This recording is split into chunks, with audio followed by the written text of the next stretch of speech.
3.5 months in, we spent a lot of time along the beach and cliff sides roaming the different paths that mostly led to dead ends or more open forest. We found a motorized unicycle from one campsite and a foldable glider on a cliff.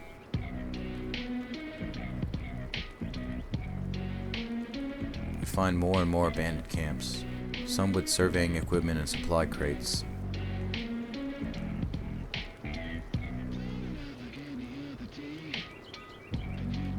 Along the beach were stranded boats and more scattered boxes and crates with different sets of supplies.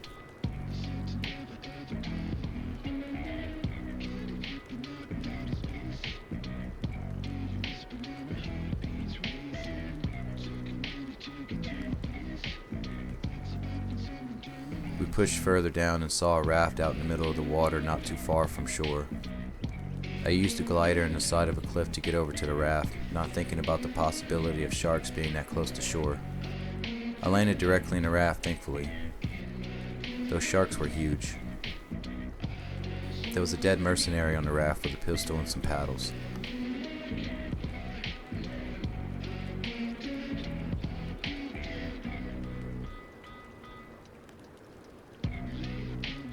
I had to shoot a couple of sharks before taking the raft back to land.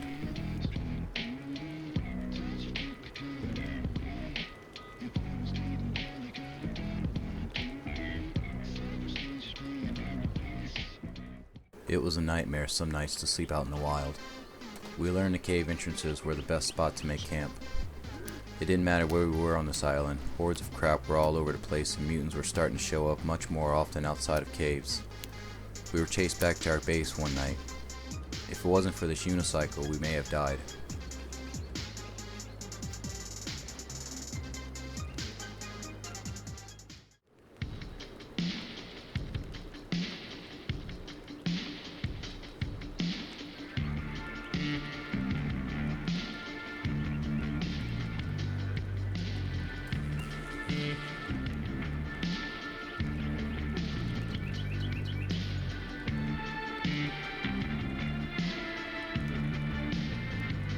Later in the month, we found another cave with a bunker in it.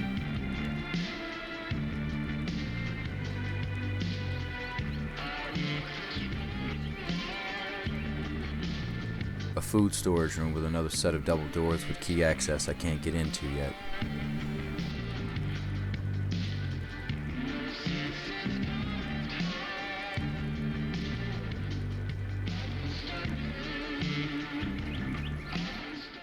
There's been a lot of evidence of work in progress in and outside of these caves before something serious happened and ended it all. The next cave entrance we found, we decided to build another base on top of it after checking it out a little ways in.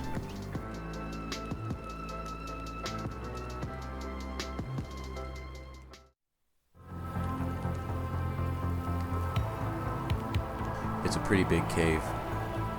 We haven't completely explored it all yet. The entrance is a tunnel that leads down into a massive opening with a bunch of mutants wandering around. We stuck to the right edge to gather a few supplies we saw and found a rope to drop down somewhere below.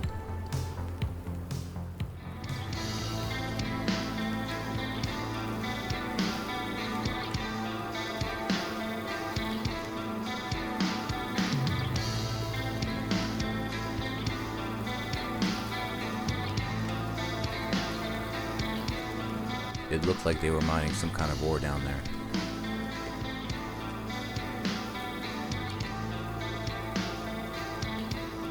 There was a dead worker, skeletons hung from low-hanging ceilings, and wooden crosses lay and hang all around. There was more rope going further down into a very small room with water leading into darkness. I threw on the rebreather we found months back and jumped down into the small dark pool of water.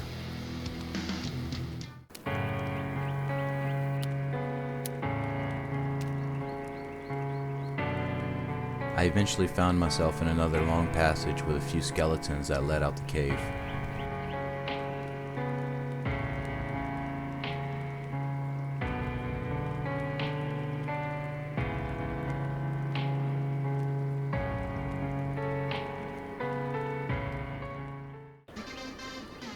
The next cave we found was probably the biggest so far. It started with a deep dive into a big pool of water that led downward into a tunnel.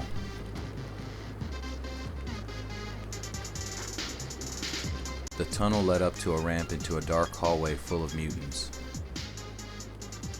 I didn't think I was going to be able to sneak by, so I got up on a high ledge to get a better view and used a flare to see. I took them all out slowly, one by one, with the bow and arrows.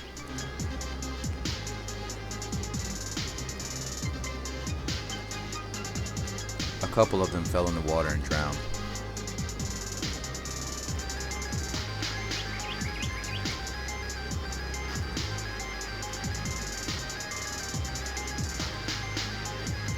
After that, I went further down the passage to find a wetsuit, a container of air, some ammo on the ground, and another mutant.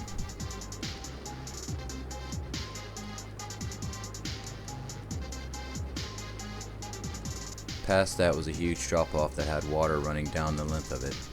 I slipped trying to see where it led. I got my answer. A shallow pool of water. There were people even down here before me. More leftover equipment and lights, a passage full of ore, and of course more mutants.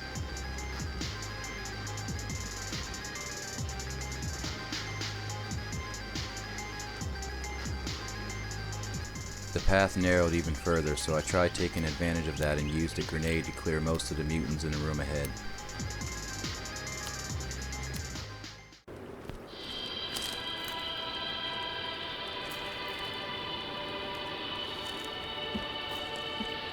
The passage turned into a circular room with a couple dead workers and some supplies lit up in the center of the room.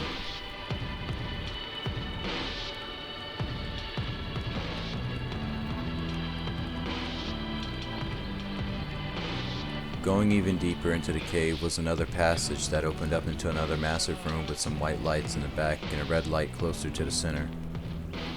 There were a couple of those finger mutants walking around. They didn't seem to notice me, so I was able to sneak up on one of them and get it solo.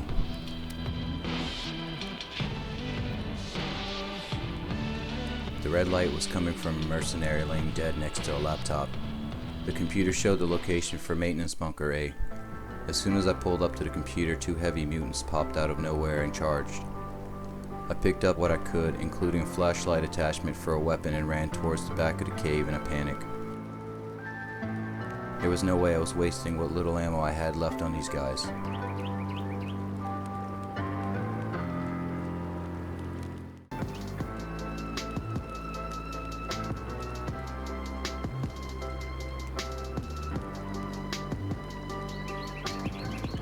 At the end of the passage was a pool of water I didn't think twice to dive into.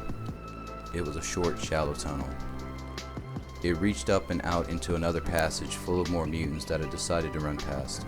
Most of them can't see, so I knew I could push past without being noticed or tracked. I made it to what looked like the end of the cave. At the end was a corpse with a shovel and some suitcases. Behind the corpse opened up into a bigger area with a building built into the cave. There didn't look like there was a way in or a safe way down, so I turned around and ran back the other way.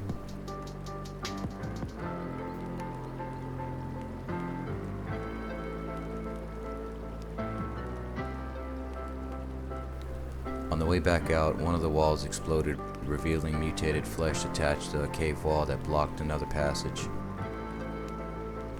I used C4 to blow up the wall of flesh and made my way into the new tunnel.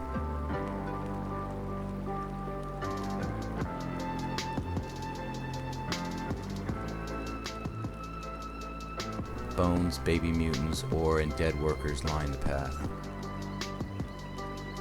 At the end was a drop down into some more hanging skeletons that went into a dead end one way and an exit the other way that went out into a stream on a mountain downhill from the other entrance.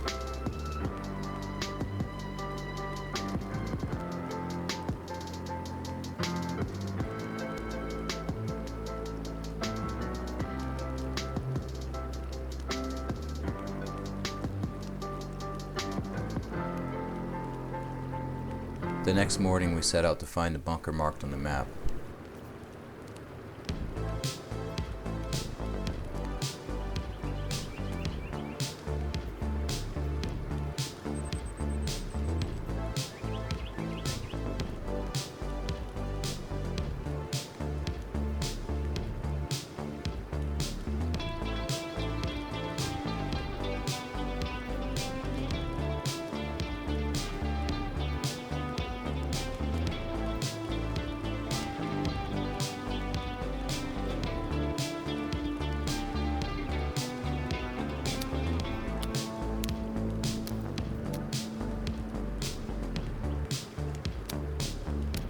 It didn't take us long before we found a dig site that led into the bunker. More on that when I get a chance to write again.